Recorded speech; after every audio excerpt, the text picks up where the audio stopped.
Welcome to the pilot episode of 10 for the Artists. This is a pilot episode of a show that is brought to you by you. Your subscriptions help make this possible. And I am Lance Powell, the Supervising Art Director of Cloud Imperium on Star Citizen, and this is... Elwin Bachiller Jr. You had to think about that. Senior 3D artist. You did. I had to think about it, yeah. I almost forgot who I was. Sorry, go ahead. Yeah, Senior 3D artist on Star Citizen. Just to kind of get things going, what do you work on specifically? Specifically, I work on ships and making ships possible in our game by building pretty polygons. And can you describe the complexity of the ships? I mean, I can, but I don't know if we have enough time for that. Okay, perfect, because I've got 10 questions that come from the audience, and I hope one of those questions show up, so we'll have to answer it anyway. Okay. So the first question is from Odie. The question is, the ships in Star Citizen require functional interiors with room for things such as power plants, shield generators, and so on. How has this influenced the interior or exterior design of the ships? So it influences both the interior and the exterior in different ways. So smaller ships that don't really have interior spaces, the components that the ship carries influences directly the shape of the ship. So the bigger a component, the larger that section of the ship has to be in order to house the component. So good ships to look at that would be the Hornet, the 300i, the upcoming new version of the Merlin. Basically, we have to shape the ship to make sure that it can house all the components that it's supposed to house. So that's the exterior. For the interior, it depends on what components are going to be accessible to the player from the interior. So let's say, for example, something happens to your power plant and you're on a constellation, for example. There's a space inside the constellation where the player can go and interact with that object, which then means we have to create a hallway that's wide enough for the player to go into, that we have panels that open up and there's enough clearance space and things like that. So the spaces will change in size depending on the things that you interact with. So all the components will shape the ships in every way, actually. So I couldn't help notice, but notice that you had a little gleam in your eyes when you mentioned the Merlin. Can you talk about that ship and specifically where you started and then how you got to where you are with those volumes, keeping those volumes in mind? Sure. So getting the concept model of the Merlin, which is I think what's currently in Arena Commander right now. That's actually the concept model, it's not the final one.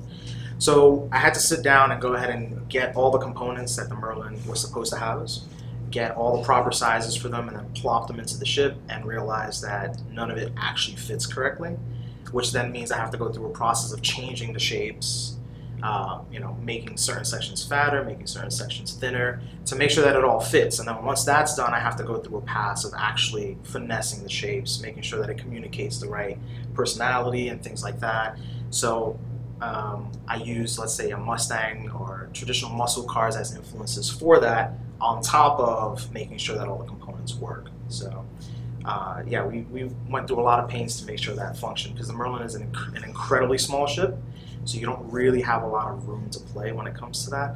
But we made it happen, and it looks pretty awesome. You talk like a man who's been on your 10th date with the ship and things are going well. Yeah. So, okay, second question. It's a two-parter from two different people.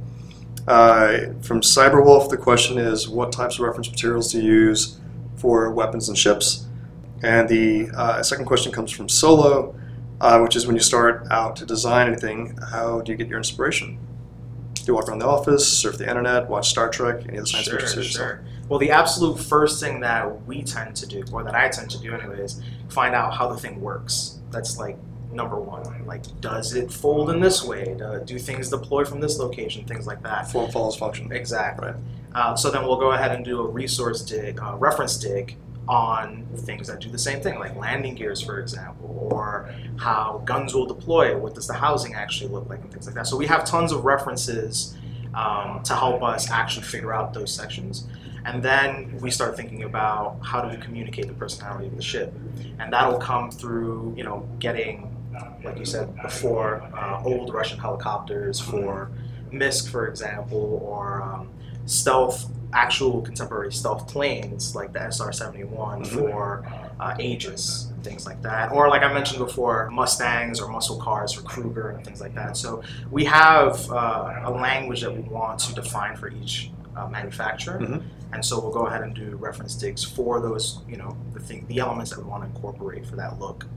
And that's basically how we do it. And it doesn't really matter. We'll look at sci-fi, we'll look at World War II references and things like that. So we'll grab whatever works and take the elements that we really, really like and incorporate them. Yeah. I think to also round that out is now that the manufacturers and the ships are starting to fit into a manufacturer, that we've had to start defining what those manufacturers actually look like. So, if you, for example, come up with a new ship that is from Aegis or Anvil, well, there's a distinct language that needs to be applied to those manufacturers that gives them that particular look.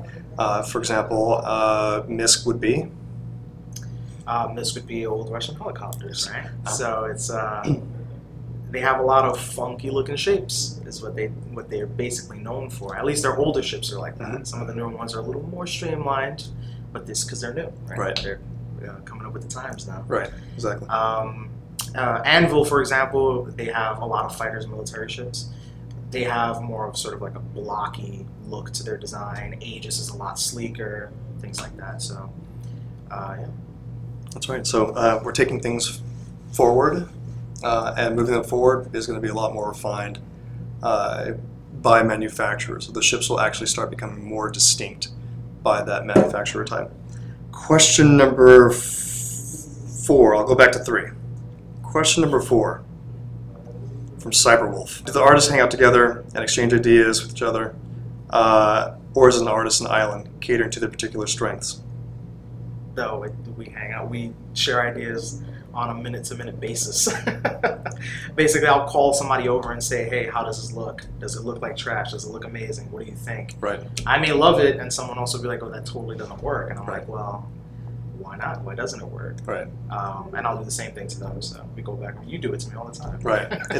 So the big thing is it's a team effort, right? Yeah. So, people get kind of tired of hearing this in a lot of cases, but I say there's no I in team, and the reality is that the artist in me wants to own a thing, but not everyone's strong at everything, except for Elwin. But the idea is that you do want to play guys for their strengths, and you don't want it to be the case all the time. You want everybody to have ultimately the exact same set of strengths. But given that production that rarely ever happens, we start spreading people around and making sure that what's getting the attention is the ship, which is what the priority's on, and not necessarily the individual. So the individual brings their best to that thing, and if it can't close out with that artist, we'll close it out with somebody else in the team. The third question is from Rodell the Great. When can we expect to see some concept for aliens, animals, plants? He's looking forward to seeing what trees and wildlife and other plants look like. You can't take that one. I can't take that one. I wish I could take that one. Do you want to try it? I'm acting well. I can't. I don't know the answer. But I want to know too. Okay, so the long and short of it is that the alien races are being fleshed out right now as we speak. Their home planets are being fleshed out by the writers as we speak.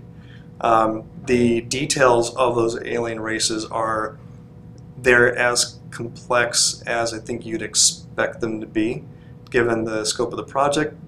And by that I mean not every alien you see on Star Trek comes from the same gravity-style planet. In our world, we've got a handful of alien races where some are going to come from heavier G planets, so it impacts the way they look. Some come from lighter G planets, so it impacts the way they look. One of the things that we've been kicking around for a while and starting to reflect the way that they look is a Vandul, and the Vandul operate on a much higher spatial function than humans. So they tend to think very 3D, they operate very 3D, the entire environment's very 3D. And by that I mean we walk on a 2D plane. The way that we drive is usually on a 2D plane. Yeah. So everything that we do tends to be very 2D. If you remember the Wrath of Khan, the way they beat him, as I said, the guy operates 2D. In other words, he's going to attack and then circle back and attack again, and they went they went in depth. Right, right. So, you know, these things are starting to manifest right now. Plants is being worked on by the Persistent Universe team, which is manned by Mark Skelton. And we should start seeing some of the Persistent Universe stuff come online within the next month and a half. Persistent Universe and and I'm drawing a huge blank on the other component of the game, which is the social module. Oh, yeah. So the social module is coming along also in a month, and that's where the audience is going to have the first opportunity to see a lot of the plants. The animals are a different story. Animals is something that we've been kicking around for a while. Well, because we do have pets. We do have pets. Right? We do have pets. So I want some alien pets, right? We're supposed to have alien pets. We're going to have alien pets. We haven't started concepting those alien pets yet. Okay. And that is something that I think once the Persistent Universe puts a nail in a handful of environments, that they'll slowly start working on that. Awesome. Skipping number 5, we go to number 6. 6 questions from Steve Hunter. That's a good one. Since the ship pipelines changed more than once, in parentheses, how are the ships handled in art in the art phase? Do you draw them from the inside out or the outside in? That's a good question. So far, we have done it simultaneously. So a lot of the ships, the Merlin's a great example. I did the modeling for the exterior while Paul Forgy, which is another senior 3D artist, was working on the cockpit, and he's continuing to work on it right now. So basically what we do is we define our boundaries, and we basically say, hey, don't cross this boundary, otherwise you're starting to clip out to the exterior. Or on my end, don't cross this boundary or I'm clipping into the interior.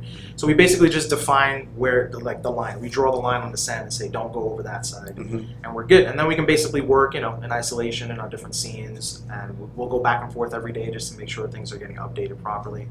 But that's basically how we handle it, how we've handled it so far. How do you bridge the gap? So once you meet in the middle, where do you go? All right, we got to pull these influences from these into this one. Well, that's kind of more of an organic process. It comes down to, so we're working from the same base of references to begin with, so we should already be starting at a good place. Then what happens is it depends on what's going to be leading the charge in terms of the shape language. So if the exterior is going to be leading the charge, which in a lot of ways it usually is, that will then influence how the interior must change its shape language so that it looks like it fits. So it's an organic process. I'll do something and say, hey Paul, what do you think of this? If he likes it, then yeah, cool, let's make this change to the interior to make sure it fits with the exterior, and we'll go back and forth. Do you draw them inside out?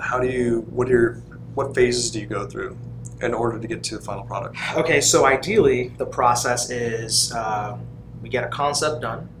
Generally, we have a couple of concept artists in-house, but a lot of our concepts are getting done out-house with outsourcing. David Hobbins doing some great stuff. He basically defines what the ship looks like, and if it meets all of the gameplay requirements, then essentially it then becomes a process of just getting that concept to work in-game. Now, in situations where that isn't such a smooth transition because for gameplay reasons things don't actually work or we have to make changes, at that point we have to pivot and say, okay, well, we'll have to start doing some concept ourselves. And at that point it's us sort of reconcepting certain sections, making sure it works. Sometimes it leads to an almost complete redo of certain ships, and then we'll go into the full modeling process where we basically do all of our geometry. After we're done with that, we'll do something called custom normals, which basically makes our geo look better without using as much geo. So it's a cheaper way of making our ships look Circling back to that first question. Right. Then we'll go through our material paths where we basically define what the surfaces are made of and how they look and how light reflects off of it and things like that. Then we'll go through the process of making them totally destructible so that you can blow holes in all of our beautiful hard work. Oh wait, there's one more. We also at some point in there have to make sure that animation gets a hand on it to make sure that all the panels open, the landing gear deploys, the character can actually sit in the cockpit, play with the joystick and things like that. So there's a huge amount of steps. Absolutely. Yeah. So the 7th question is from Punster. Has there been any particular design or artwork that's made you think, wow, I can't wait to see this in game? All right, I'm a huge fan. I mean, you guys probably already know this, but I'm a huge fanboy of David Hobbins. And yeah, I've seen your desktop. Yeah, you've seen Yeah. my desktop, Yeah. exactly. It's pictures of David Hobbin. Okay. On the beach. No, I wish I had that. It's the Reliant, which is Right. one of our new missed ships, which hasn't been revealed yet. I really love that ship, and I hope I get to work on it. I'm really excited for it. Yeah, I heard you call dibs on it. Yeah, well, I Yeah. tried to. Yeah. But, ultimately, it's not up to me, right? Just under the table, well, cash. Well, there's works. one other thing. I mean, we see concept every day coming in, and just some of the bigger ships, like some of these gigantic capital ships, I literally can't wait to be able to fly my small ship into the hangar of a bigger ship, hop out, start blasting fools, steal one of their ships, and fly it back out. Right. Like the moment I can do that, that's it. I'm done. Right. That's what I've been waiting for. Right. So. Right. Yeah. I think in my case, it's got to be almost the exact same thing. So I'm going back to the Vanguard. The Vanguard is just such a sexy looking ship. And it does everything that I wanted to do in the type of ship that I like to fly. So getting that to a stage so where we're going from concept to in-game, that tiny little window is what I'm looking forward to, because that's where the magic happens. Tiny little secret. Elwin's doing some tweaks to the Freelancer. Yeah, and it's looking sexy. Something you wouldn't normally say about the Freelancer. Well, not something I would normally say about the Freelancer, but Right. I may say it after this. All right. Hopefully. So the fifth question that I skipped over because we were kind of bunching them all up was it's from Amontillado. Which one? Amontillado. Amontillado. When it comes to clothing of the characters, are you designing them with the expectation that we'll be able to change their colors, patterns, materials? What sort of challenges has the idea of customizing presented you? The short answer is yes. Those are things that we're going to be doing. Customization across the board is something that we have been focused on for a long time. So the ability to change your skin, the shape of your body, the clothing from the shoulders all the way down to the ankles, the types of accessories that you're going to wear. Those have been in the books for a while. The challenges that we've come up against so far aren't with the customization per se, but it's really with how we're utilizing the technology and the customization. So for example, a lot of the technology that we're using for cloth simulation is from Rise. Rise did some things beautifully, and to take that to the next stage means that we get to encounter brand new tech issues. So the nod that we're taking from film is to take basically a normal type pattern for a shirt, for example. And by pattern, I mean not the textural pattern, but how is this thing cut, how is it stitched, so that as you start doing your simulations, it actually starts to fold and sit on the person the way that you'd expect it to. Something that we're actually looking at this very particular moment. And are we going to be doing that real time? Real time. That's awesome. So that's another thing that we're looking at, which is the fidelity of the cloth simulation. The portions of the game that are coming out soon won't reflect that, but the long-term picture of that stuff will have all the bells and whistles, so the character will be completely customizable. The simulations that the characters will have on them will probably be a mixture of something very simple and something very complex. So the eyeballs looking at center mass, the chest, we're probably going to put some more fidelity around those areas. But those are still up in the air. But in terms of the ability to kind of fine-tune your particular character, you're going to have a lot of flexibility. I'm going to skip 8 for now, go down to 9. Is from Death Talon. This is a great question. As someone that is interested in getting into 3D art, where do you suggest they start? What programs or tools? Where do you go first? Well, so the first thing is, so when I was first starting to learn how to use Maya, which is the tool of choice for me, there are some guys here who like using 3ds Max, and we always bicker about it. Just for the record, we have one guy in house who's actually using Softimage. What? Yeah. Oh wait, yeah, you're right. That guy. Mm-hmm. That guy. Yeah, so the great thing about the world we live in right now is that you can almost get every question that you have about how to do something from YouTube or online, right? When I was first learning how to do it, the way I did it was I went to the help page on Maya and went through every tool one by one, figuring out what does what by actually failing at it nonstop, right? I didn't have like this beautifully edited video showing me exactly how something works. So literally step one is just get a copy of it. They have student versions that are free and start doing it. Like start from step one. That would be how you do it.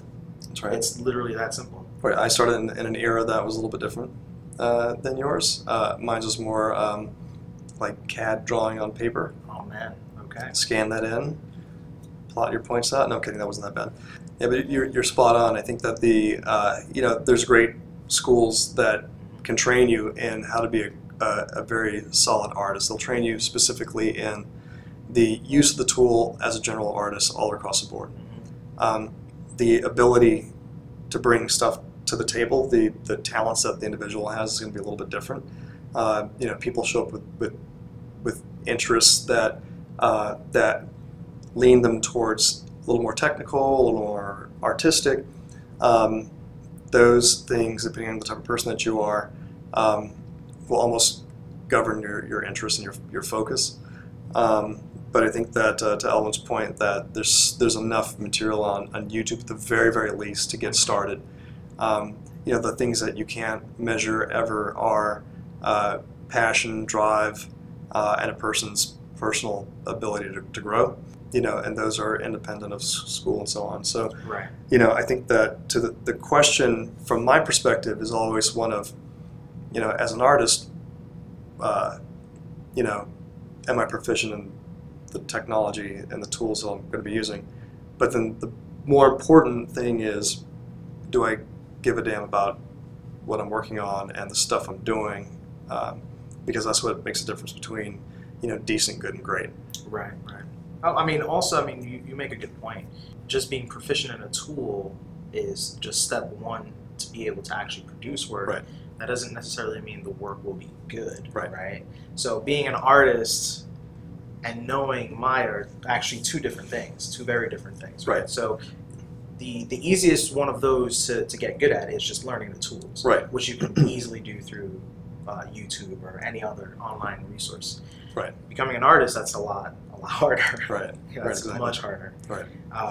But yeah, so. 10th question is from Brynath, and he asks, can we expect to see cool graffiti in some of the depressed crime-ridden areas, maybe some nice regional differences from the planets, and anything inspired by the Xi'an and Vandul? Yes. The Persistent Universe team is working a lot at creating a huge mix of environments, spaces that reflect various cultures. The distance between the culture and a widely populated system.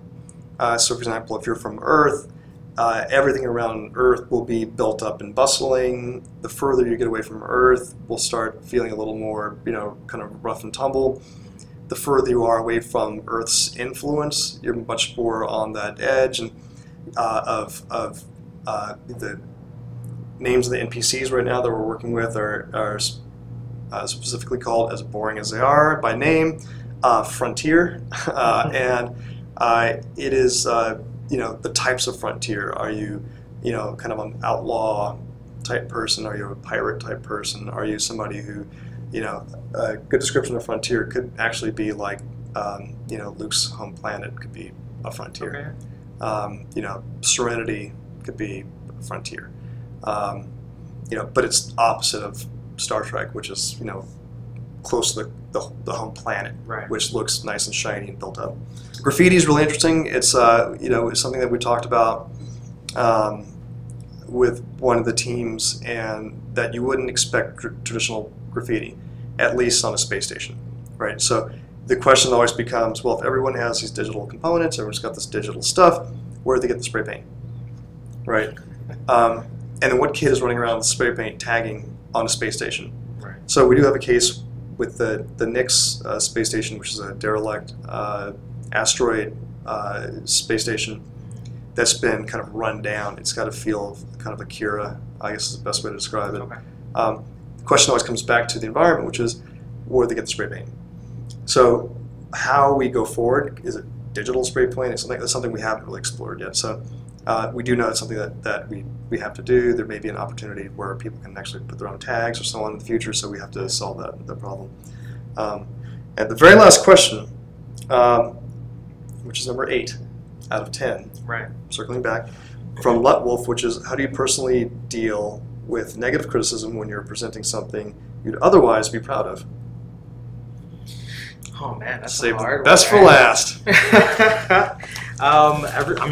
Everyone deals with that differently, right? It's something that you sort of learn to not take personally, because really at the end of the day, what we're all trying to do is make the best game possible, and us specifically, we're trying to accomplish that by making the best art possible. And we may think that something works very, very well, and it just doesn't. And if we keep holding that close to the chest and we take the criticisms personally, it's just going to make it harder for us to see how we can make the art better. Right.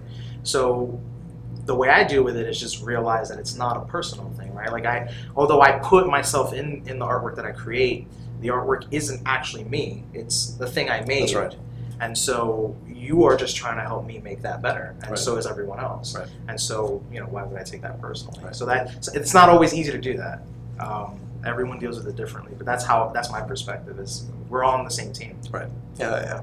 I think to add to that, this is one of those projects that's not like a traditional console project. It's not a 3-4 year property where you're in a bubble hidden from the world for a long time, and then all of a sudden one day the marketing machine gets turned on 6 months beforehand, and then you're like, here's our stuff, and the world goes, okay, that looks pretty cool. 6 months later it's in their hands and they're playing it, and then you start watching the Metacritic score do this thing. Right? We're not that case. It's a very public company. It's a huge property. We've got a lot of really top men working on the job, and women working on the job, and it's one of those cases where we're slowly rolling stuff out to the public, in an alpha state where they have opportunity to see things, sometimes as short as days of the thought of the original thing. Right. And so it's a very rare case where if somebody doesn't like something, you typically go, yeah, well, we got it out there to test it out. It's alpha, right? At some point in time, it's going to be refined and then redefined and then redefined, right, and then rolled back out, polished. And I think that this is one of those properties where you really can't. You put your passion into it, and you meet the vision of whose vision we're matching, and then and you go forward. So as long as your passion's satisfied, that's usually where I think we tend to kind of stop the how hard we get impacted by criticism. It's like, yeah, I did my best. We did a great job. I like the way it looks. Right. You can't please everybody, but goddamn, it looks great. Right. And again, like the lightsaber with a little extra on the end. I had absolutely no problems with that. Right, me either. A lot of people hated it. Right. In the end, they're going to be like, that's cool. They're going to forget about it 2 seconds later. That's the thing, though, right? Because there's so much more to take in. Right. That's just a tiny little thing. Right. All right. Well, thanks a lot for hanging out with us. The first ever, hopefully not the last, 10 for the Artists. Subscriber-based show. Right. So thank you very, very much for making the show possible, and all the other 10 for the blanks. So leave some comments down below. Tell us, what you think of our answers to your questions, and thanks again for hanging out with us. I'm Elwin Bachiller, the 27th. It'll be the 28th next time you see him. I'm Lance Powell, and goodbye. Yeah. See you in the verse. See you in the verse.